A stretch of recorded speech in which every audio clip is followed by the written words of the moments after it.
Πώς απαντάει η μεγαλύτερη διεθνής πλατφόρμα βραχυχρόνιων μισθώσεων, η Airbnb, στην απόφαση της ελληνικής κυβέρνησης να παγώσει οποιασδήποτε νέες μισθώσεις βραχυχρόνιας διάρκειας σε 3 κεντρικές περιοχές της Αθήνας? Πώς επηρεάζουν οι βραχυχρόνιες μισθώσεις τη στεγαστική κρίση στην Ελλάδα? Ποιο είναι το προφίλ του Έλληνα οικοδεσπότη που νοικιάζει ακίνητα μέσω Airbnb? Πρόκειται για επαγγελματίες ή για οικογένειες που θέλουν να συμπληρώσουν το εισόδημά τους? Μπορεί η απαγόρευση των βραχυχρόνιων μισθώσεων να επηρεάσει τις τιμές στα ξενοδοχεία? Στα ερωτήματα αυτά απάντησε η επικεφαλής δημόσιας πολιτικής Νότιας Ευρώπης της Airbnb, Βαλεντίνα Ρέινο, στην αποκλειστική συνέντευξη που παραχώρησε στο Euronews στο πλαίσιο της 25ης Prodexpo. The agreement has been signed. Ms. Reino, thank you for talking to Euronews Greek. Airbnb, as the prominent short-term rental platform, receives a lot of criticism about contributing to the housing crisis, not just in Greece, but in many European countries. How do you respond to this criticism, and what do you say to people that claim that Airbnbs drove them out of their houses? So the Airbnb response is that the root causes of the housing crisis are due to the fact that there is a shortage of housing supply to meet the demand. And this is actually demonstrated by data. The Piraeus Bank study actually demonstrated that there was a demand of more than 380,000 homes in Greece, but in the last 10 years, only 200,000 has been built. So there is a clear shortage of housing availability. On top of that, also the government mentioned that they have identified more than 600,000 properties that are vacant homes that could be made available on the long-term market. So our response is that Airbnb has little to no impact on the roots of the housing crisis. But of course, if we are looking at specific neighborhoods, such as in the city center of Athens, there is a different situation because there is a big number of tourists coming every year, and we want to work with the government on finding the right balance between the resident needs and the tourist needs. The Greek government has already announced that it will freeze new Airbnbs for 1 year in 3 districts of Athens. Do you think this measure might have an impact? Do you think it will work? So we think that the government measure, which is, as you say, to freeze short-term rental, so freeze new registration in 3 districts, central district of Athens for 1 year, and then review the measure and decide what to do and next steps. We think that this measure goes into the right direction, and we are actually willing to work with the government to review the data and the impact that this measure will have.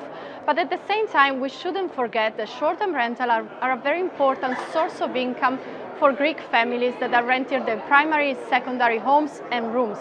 So in that sense, we think that our suggestion would be to consider to exempt these Greek families from the measure to make sure that short-term rental can continue contributing to the benefit of the communities and local people when it comes from an economic standpoint, but also because primary and secondary homes and rooms are places where the Greek family still lives. So these apartments are rented for part of the year. They're not fully dedicated to the short-term rental activity. And in this sense, these apartments wouldn't be made available to the long-term stays anyway. So in that sense, we feel that it's more important to protect the additional source of income and consider this into the current measure. Given the shortage of properties that you mentioned yourself, and until this problem is fixed or the situation is improves, do you think from your part that banning or freezing new Airbnbs would be a solution, not just for Athens, but for other regions? We think that bans are never the solution, and actually we have seen the example of other cities taking this approach, such as New York, and the results of the measure implemented by New York is that the hotel prices have skyrocketed, that housing affordability and housing availability hasn't changed, so there are no more houses available for the long-term market. But the only thing that is missing is actually the economic benefit to the local communities and businesses. So we think that bans are never the solution to the problem, especially because in the case of New York, the government has seen that they didn't manage to reach the objectives they were planning with these measures once they have implemented it. So we think that actually we should have data-driven proposal when it comes to regulation, regulation that applies only when there is an evidenced problem that is based on data. And also we should always protect Greek families that are making ends meet through this activity. So since banning or freezing or putting restrictions doesn't work, is there actually a way of protecting locals and having Airbnbs at the same time? From your part, do you suggest anything in particular, any measures that could be taken? So we think that, first of all, what is important is based on data, which in Greece is available to ADE and to the Greek government. It's important to identify what are the areas where there is a problem of housing or a problem of over-tourism, which in this case the government has identified into the 3 central districts of Athens.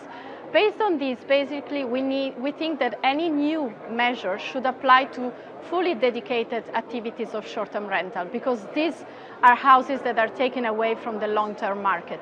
In terms of the measure itself, of course, it's the government to take a decision what is the best measure, but what is important is that the property owners and Greek families that rent their primary and secondary homes and rooms are exempted from this measure, and this measure targets speculators. So these property owners that are renting multiple apartments that are taken away from the long term. Are these the majority? I mean, the property owners that have a full-time job of renting to short-term platforms, are they their majority?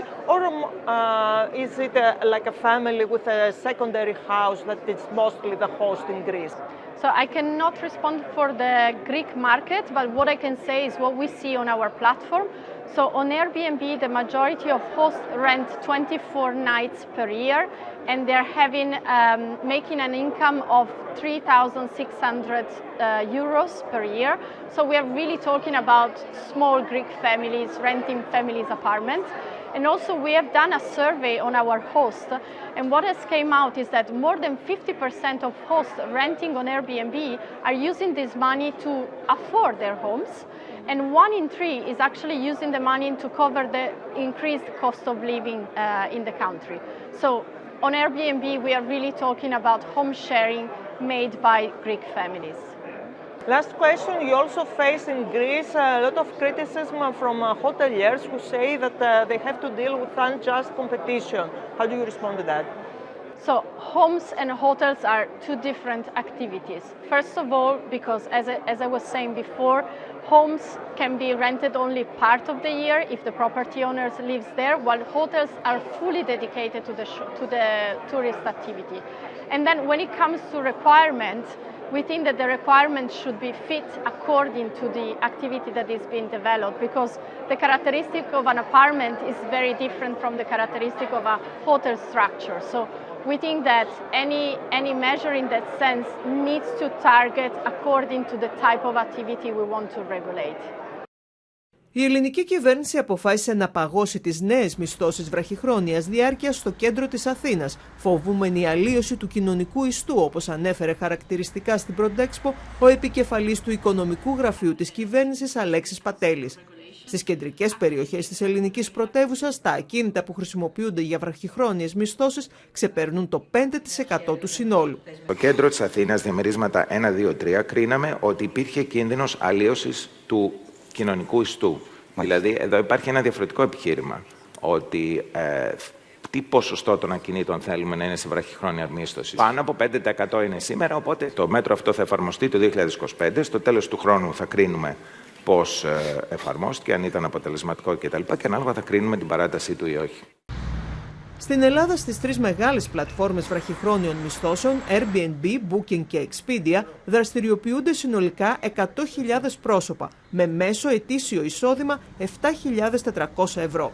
Από αυτά, το 80% είναι φυσικά πρόσωπα και οι περισσότεροι νοικιάζουν τα ακίνητά τους για λιγότερο από 90 ημέρες το χρόνο.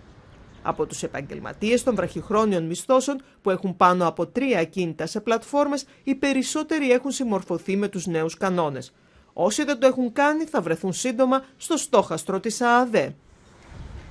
Έχουμε πλέον εργαλεία τα οποία έχουμε αναπτύξει σε συνεργασία με τις πλατφόρμες. Από τους 6.200 περίπου αυτοί που έχουν πάνω από 3 ακίνητα, το 90% περίπου έχει ήδη, αν θέλετε, αποκτήσει κωδικό αριθμό δραστηριότητας έχει ανοίξει βιβλία. Να το πούμε έτσι, όπως προβλέπει η νομοθεσία. Υπάρχει περίπου καμιά 500 οι οποίοι το έχουν κάνει με λάθος κωδικούς και περίπου άλλοι τόσους, λίγο λιγότεροι, οι οποίοι δεν έχουν καν ανοίξει βιβλία, τους έχουμε εντοπίσει και θα τους ενοχλήσουμε πολύ συστηματικά στο επόμενο διάστημα. Το φορολογικό κυνήγι των βραχυχρόνιων μισθώσεων έχει ήδη αποδώσει στα κρατικά ταμεία της Ελλάδας 740 εκατομμύρια ευρώ το 2023, ποσό 10 φορές υψηλότερο από ό,τι 6 χρόνια πριν.